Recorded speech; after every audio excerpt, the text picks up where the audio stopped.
ونستعينه ونستغفره ونعوذ بالله من الشيطان الرجيم. بسم الله الرحمن الرحیم.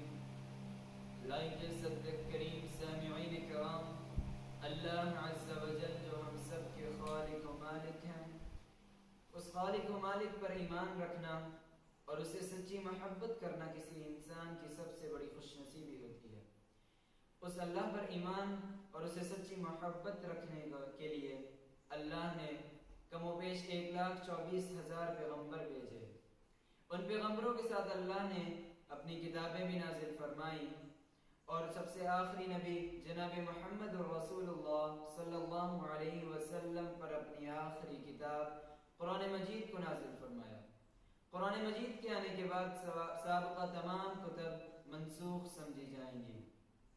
اب اگر کوئی شخص اللہ سبحانہ و تعالی پر ایمان اور اسے سچی محبت کے تعلق کو مضبوط بنانا چاہتا ہے تو اس کو چاہیے کہ وہ قرآن کو پڑھے، اس کو سمجھے اور اس پر عمل کرے، اپنی زندگی کو قرآن و سنت کے مطابق ڈھال لے. سامعین محترم، آج ہماری گفتگو کا محور 2 نکات پر مشتمل ہو.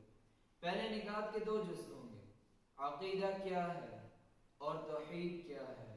دوسرا نکات عقیدہ توحید کیا واجب ہے. پہلے نکات کے پہلے جز کو بیان کرتے ہیں. سامعین محترم، آج معاشرے میں ہم نے بہت سے لوگوں سے یہ سنا ہوگا کہ وہ کہہ رہے ہوں کہ لوگوں اپنے عقیدے کو درست کر لو. عقیدے کا درست ہونا، اس کا صحیح ہونا بہت ضروری ہے. تو آج سمجھتے ہیں کہ عقیدہ کیا ہے. عقیدے کے لوگ بھی معنی بیان کرتے ہیں. عقیدے کا معنی گرہ لگانا ہوتا ہے. کسی چیز کو اگر ہم گرہ لگاتے ہیں تو اس لیے لگاتے ہیں کہ وہ مضبوط ہو جائے. اللہ تعالیٰ نے قرآن مجید میں فرمایا وَاحْلُلْ عُقْدَةً مِّن لِّسَانِي يَفْقَهُوا قَوْلِي. حضرت موسیٰ نے دعا کی تھی کہ اللہ میری زبان کی گرہ کو کھول دے. عقیدے کا ایک اور معنی پختہ کرنا بھی ہوتا ہے. اللہ تعالیٰ فرماتے ہیں عَقَدْتُمُ الْأَيْمَانَ. وہ قسمیں جو تم بلا وجہ اٹھا لیتے ہو، بغیر ارادتاً اٹھا لیتے ہو، ان پر مواخذہ نہیں ہوگا. لیکن جو قسمیں پختہ ارادے سے ارادتاً اٹھاتے ہو ان پر مواخذہ بھی ہوگا اور کفارہ بھی ہوگا.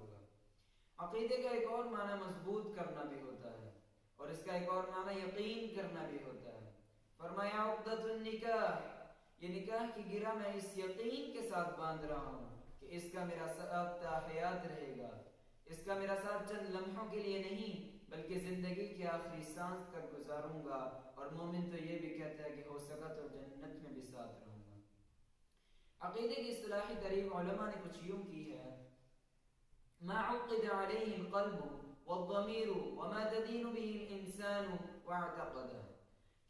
کہ انسان اس بات کو یقین کر لے، اس بات کو دل و دماغ سے مان لے کہ اللہ سبحانہ و تعالی یکتا ہے، اور اس پر اس کا دین بھی سمجھتا ہو، اس کو دین بھی سمجھتا ہو، اور اس پر اس کا اعتقاد بھی ہو. کیسا اعتقاد؟ ایسا اعتقاد جس میں شک کی کوئی گنجائش نہ ہو، جس پر اس کو پورا یقین ہو کہ اللہ کی ذات اکیلی ہے، اس جیسی کوئی ذات نہیں، اس جیسی کوئی صفات والا نہیں، اس جیسی کسی کے نام نہیں، نہ اس جیسی کسی کے پاس بادشاہی ہے، نہ ہو سکے گی. وہ شہنشاہوں کا شہنشاہ ہے، وہ بادشاہوں کا بادشاہ ہے، وہ اکیلا ہے اور یکتا ہے. اس بات کو جب انسان اپنے دل و دماغ سے مان لے، اس پر یقین کر لے، تو اسی کا نام عقیدہ ہے. سامعین محترم، یہ بات تھی عقیدہ کی. اب پہلے نکات کے دوسرے جز کی طرف چلتے ہیں. توحید کیا ہے؟ توحید عربی زبان کا لفظ ہے جو وحد یوحد توحیدا سے ماخوذ ہے. اس کا معنی اکیلا ہونا، یکتا ہونا، واحد ہونا ہے. توحید اللہ کو عبادت میں اکیلا ماننا، اس کی ذات اور صفات میں اس کو اکیلا ماننا توحید کہلاتا ہے. اس لیے علماء نے فرمایا افراد اللہ تعالی بالعبودیہ مع اعتقاد الجازم بوحدته واعتقدہ. اللہ تعالیٰ کو عبادت میں صرف اکیلا ماننا، صرف اسی کو عبادت کے لائق سمجھنا، اس کو صفات، اس کو ذات میں اکیلا ماننا، یہ توحید ہے. وہ اپنے فیصلوں میں اکیلا ہے، وہ خود ہی فیصلے کرتا ہے، کسی کے مرضی کا مالک نہیں. وہ جو چاہتا ہے وہ کرتا ہے، جسے چاہتا ہے اتنا دیتا ہے، جسے چاہتا ہے اسے چھین لیتا ہے، جسے چاہتا ہے ذلیل کرتا ہے، جسے چاہتا ہے عزت دیتا ہے. وہ اپنے فیصلوں میں اکیلا ہے. جس طرح خالق میں فرق ہے، خالق اور مخلوق میں فرق ہے، اسی طرح خالق کے فیصلوں اور مخلوق کے فیصلوں میں بھی فرق ہے۔ وہ قادر مطلق ہے، وہ مختار کل ہے، وہ غوث اعظم ہے، اس کا کوئی مقابلہ نہیں، وہ اعلیٰ ترین ذات ہے۔ یہ اسی کا نام توحید ہے۔ اگر انسان اس کو مان لے تو اس نے توحید کو اپنا لیا۔ اللہ تعالیٰ سے دعا ہے کہ اللہ تعالیٰ ہمیں عقیدہ توحید کی سمجھ عطا فرمائے۔ سامعین محترم، دوسرا نکال اس عقیدہ توحید کی اہمیت کیا ہماری زندگی میں؟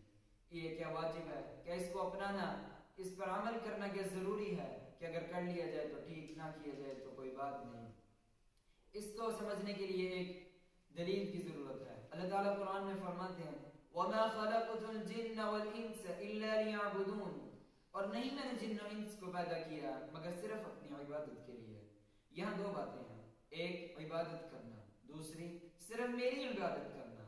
عبادت تو بہت سے لوگ کرتے ہیں، مشرک بھی عبادت کرتے تھے لات منات عزا کی، لیکن وہ عبادت قابل قبول نہیں، کیونکہ وہ توحید نہیں، وہ عدم توحید ہے، وہ شرک ہے۔ اللہ فرماتے ہیں عبادت کرنی ہے تو صرف میری عبادت کرنی ہے، یہی توحید ہے۔ ہم پہلے بھی بیان کر چکے ہیں کہ اللہ تعالیٰ کو عبادت میں یکتا ماننا، صرف اسی کو عبادت کے لائق کرنا۔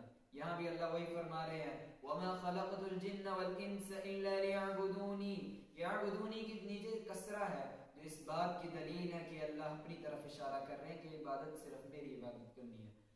سامعین محترم، اس بات کو ایک اور طریقے سے سمجھتے ہیں۔ اللہ تعالیٰ قرآن میں فرماتے ہیں 18 نبیوں کا ذکر کرتے ہیں ایک ہی جگہ پہ۔ ان 18 نبیوں کا ذکر کرنے کے بعد اللہ ایک آیت نازل فرماتے ہیں وَلَوْ أَشْرَكُوا لَحَبِطَ عَنْهُمْ مَا كَانُوا يَعْمَلُونَ، فرماتے ہیں کہ 18 نبی جن جیسا ان دنیا میں کوئی نہیں، جن کی شان عظیم ہے، جنہوں نے کبھی گناہ نہیں کیا۔ وَلَوْ أَشْرَكُوا، اگر یہ بھی شرک کریں، لَحَبِطَ عَنْهُمْ مَا كَانُوا يَعْمَلُونَ، میں ان کے اعمال بھی ضائع کر دوں گا، ان کی زندگیوں کی نیکیاں، ان کی زندگیوں کی ریاضتیں، ان کی زندگیوں کی عبادتیں سب ضائع ہو جائیں گی اگر یہ میرے ساتھ شرک کریں، میرے ساتھ کسی کو شریک ٹھہرائیں، مجھے یکتا نہ مانیں۔ تو بھائیوں، یہ وہ انبیاء جن جیسا کوئی نہیں، اگر ان کے اعمال ضائع ہو سکتے ہیں تو میں اور آپ کون ہیں؟ حضرات، یہ عقیدہ توحید بہت اہمیت کا حامل ہے، اس بہت ضروری ہے زندگی کے اندر، اس کے بغیر کوئی عمل قبول نہیں۔ مشرک، عرب کے مشرک بھی تو متولی تھے کعبہ کے، لیکن یہ کام ان کو کسی نہیں آئیں گے، کیونکہ وہ شرک کرتے تھے، اللہ کی وحدانیت کو نہیں مانتے تھے۔ ہمیں اس عقیدہ توحید کو سمجھنا ہوگا، یہ سب سے پہلے اس کو سمجھیں، پھر باقی اعمال آئیں گے۔